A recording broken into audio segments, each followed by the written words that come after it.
I'm going to do something that I rarely do and give a show a better grade the second time around.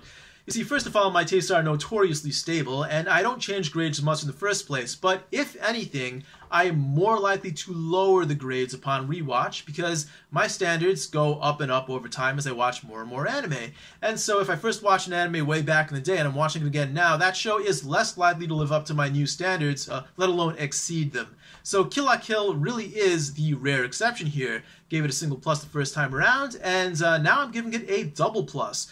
So why is that? First of all, why was I critical the first time around? Several reasons. First of all, the title, Kill la Kill.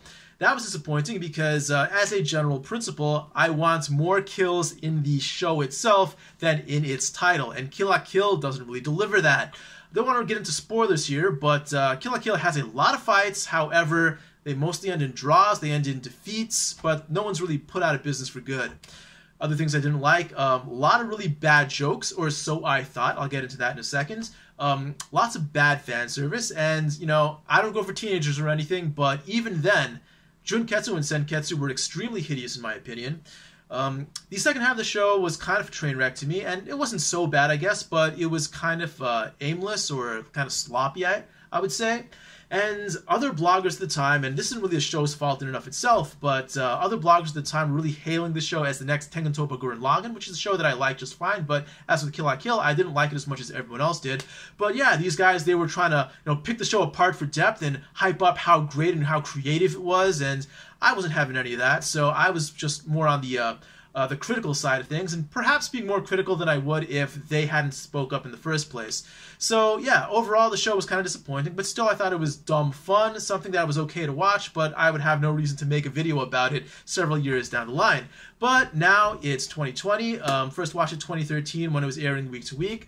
Now, first of all, I would say that the second half of the show is much better because I marathoned it this time, and the show, the plot threads make a lot more sense when you watch it continuously. The first half of the show is really more suited for episodic viewing, but the second half works a lot better when you marathon it continuously. So that was much better this time around, but the real main reason why I like the show so much more this time around is because I realized and picked up on all of the show's Japanese sensibilities. You see, this show is, and perhaps it's kind of silly to say this, but it is extremely Japanese. And it's not something that you really pick up on if you're like me watching it the first time around, living in the US, not really speaking much Japanese, and you're seeing the show, it's not set in a typical school life setting or a typical Japanese town. It's set in like this slum town where the school's a giant coliseum and everyone's constantly fighting, where the fashion sense is very revealing as opposed to the typical Japanese fashion sense. And Japanese people, yeah, they're very fashion conscious, but not in a revealing kind of way.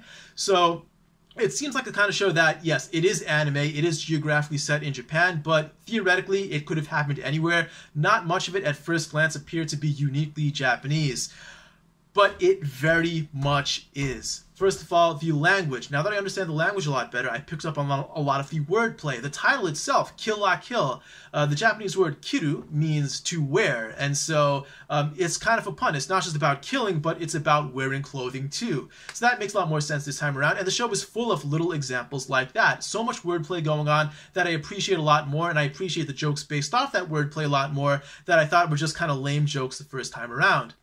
You know, I've been through the Japanese school system as a teacher at least, and I understand the relationships between the students a lot better. I understand the school hierarchy much more. I understand the clubs a lot more.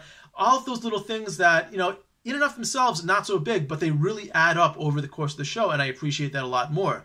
You know, I've been to a lot of locations on the show. I've, in fact, lived in many of them. I live in Tokyo now. I used to live in North Kanto, where Sanagayama is from. I've been to Osaka and Kyoto, where some of the battles took place, and I get a lot of the references associated with these different regions. So that is very Japanese. And when you put this all together, and I don't want to sound like an elitist here saying that you really need to come to Japan to understand Japanese anime, man. But the fact is, if you don't even know to look for this stuff in the first place, just based on the way that the show is stylistically set up, you're not going to pick up on this, and you're not going to appreciate it. So I appreciate it a lot more this time around.